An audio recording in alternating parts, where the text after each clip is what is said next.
What is going on, everybody, and welcome to a brand new video on my channel. My name is Sean, aka Elite, and today we've got some more FIFA 21 news for you, and it's pretty big. The new FIFA 21 trailer was just released today by EA. Now, unfortunately, I can't play the full video for you or I'll get copyrighted, but what we can do is we can go through the different parts and everything we know based on the information released and the video released from the trailer and see what we've got to work with for FIFA 21 so far. Now, don't expect any huge breakthrough news yet, but there are some key points that I want to point out to you guys, so let's hop right into it. The first big thing is FUT Co-op. It lets you team up with a friend and compete for rewards.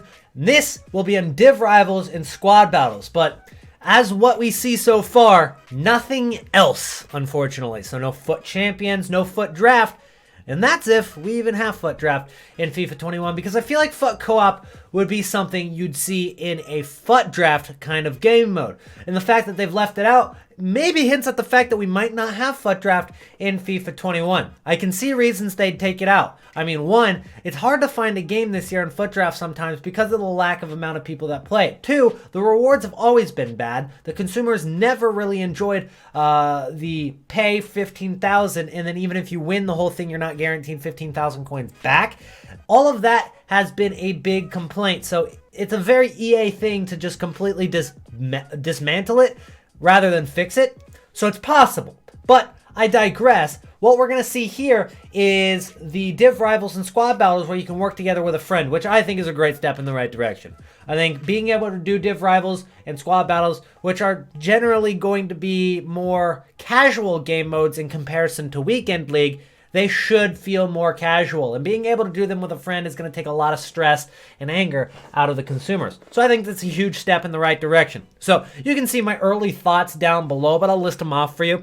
One, we're only going to see them in matches. I would love for EA to do something where you can co-op an entire Ultimate Team experience.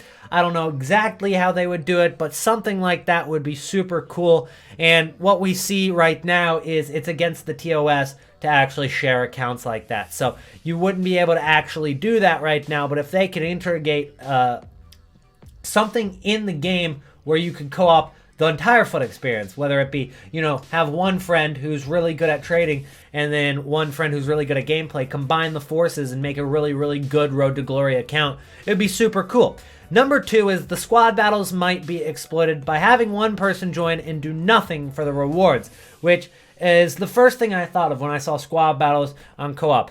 A lot of the times when you're playing squad battles, you're not playing legendary or world class or even professional. You're playing amateur, semi-pro, which you can do with one hand and probably win that. So you could have one person just play as the left back, you know, be literally standing in the corner of the pitch the entire time, and, you know, maybe move his controller every now and then while he's on his phone while the other person wins the game, and then you could switch off for the next game. I think it's something that could be exploitable. It will be exploited if it's possible. Not exactly sure how EA are going to do that, or if they would really even care. I mean, squad battles are an offline game mode. You see people who have done the squad battle glitch where they, you know, do the fake shot and then don't get attacked by the other team for the rest of the game. And they never fixed that, so they didn't seem too afraid of that ruining squad battles. So I guess they might not even worry about the single player mode, which is fine with me. I would totally love to have squad battles be a game that, you know, you play with a friend, and honestly, one friend could chill, and you could take turns. I think that would be pretty cool, actually.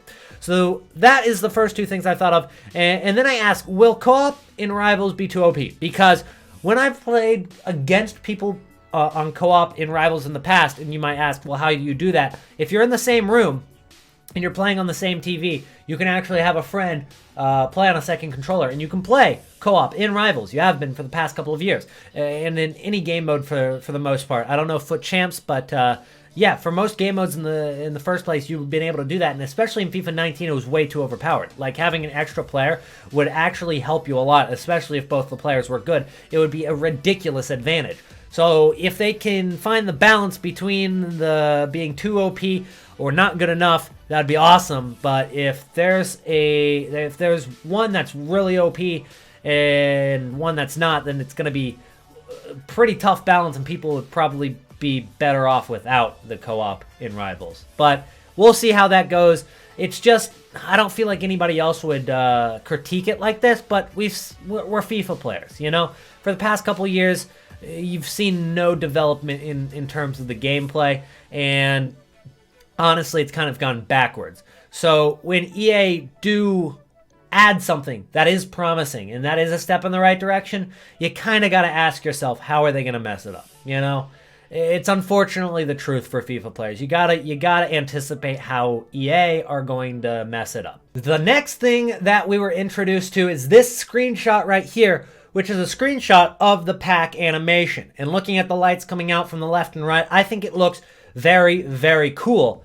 But it's going to be very similar to FIFA 20's pack animation. The walkout is going to come out the exact same way. And how do we know that? We can see it in the trailer for just a split second. So as you guys saw right there, I even slow it down for you on the screen right now. You can see how it is very, very similar once you get past that front part where I show you the screenshot. Once you get into the tunnel, it's pretty much the same as FIFA 20, unless they are to change it going forward. But the fact that it was in the trailer like that, I just don't see them changing it at this point. I think they're probably committed to having the pack animation be pretty similar to what FIFA 20's was, which is all right. Not a big deal. FIFA 20 pack animation honestly was not bad. You could argue that a couple of the other ones you might have a personal favorite, but it's not a bad pack animation, and I'm okay with them keeping it the same. The next news we have right here is Eric Cantona is guaranteed to have an icon card in FIFA 21. Cantona being the Spanish player who played a lot of his career in the Premier League, and he's famous for kicking a fan in the face. He's going to have an icon card going into FIFA 21, which I think is pretty cool, a good addition, and all obviously confirms the fact that there will be new icons, and maybe we'll see even more icons come out in the next couple of months. They're going to release a lot of stuff in August, so we might see it then. I'm looking for the likes of Philipp Lahm, maybe David Beckham. You know, icons like that. David Villa could possibly get an icon card as well. We'll see what they come out with. But that is a confirmed icon for the FIFA 21 icons. And he was actually the person who commentated over the FIFA 21 trailer. And I know I can't play it for you, but he is the voice. He's the voice behind the trailer. So he might have to do a lot with the release of FIFA 21 going forward. Next up, we have the new gameplay features for FIFA 21. Tom Kalefi, he's one of the live producers over at EA, and I got the pleasure of meeting him in Germany last year. He's actually a brilliant guy, and he's super, super nice. And this is what he has announced for the new gameplay features of FIFA 21. Agile dribbling, which was a big feature going into FIFA 16. And I loved dribbling in FIFA 16. Didn't love much else about that game, but the dribbling was good. So if they can bring that kind of dribbling back, I would really, really enjoy that. Positioning, personality, I think that probably has a lot to do with the low, high work rates, stuff like that. Creative runs, I think, is probably a good idea. I hope a lot more of the creative runs are smarter and more intelligent, and you don't have to go into tactics every single game to make your player do one simple run. Hopefully they can see the runs and make them automatically without you having to, you know, try to play chess with the tactics like you did in FIFA 20. Smoother encounters, it's pretty generic. I don't know what they mean by that. When they say smoother encounters, hopefully it means that when you steal the ball on defense, it doesn't bounce back to the attacker every single time, because that's what it's done in the last couple of years of FIFA.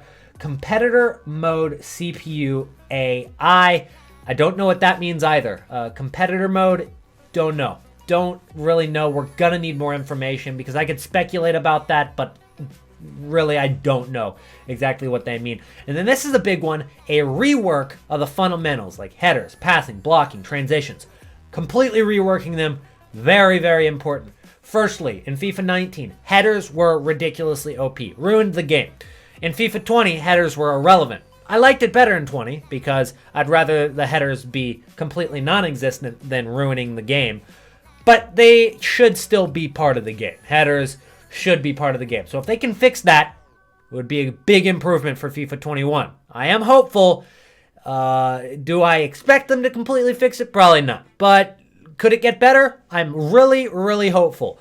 Passing, passing was okay this year. I didn't think it was terrible. I think that the midfielders should probably be better at intercepting passes because you can cut off passing lanes in the midfield all the time and just a lot of the time just see the ball go right past them. And sure, that has something to do with the interception stat, but it just seemed like you could pass it anywhere in the midfield this year and didn't really have a chance to stop any of those passes until it either got to your defense and you played drop back, one depth, overload ball side, or you could play, especially earlier in the year, constant pressure. And that was one way that you could steal the ball, but it wasn't often off of bad passes. It was more so off of pressuring a player and stealing it off their foot. So hopefully they can make passing a little bit better, but it wasn't the worst in FIFA 20.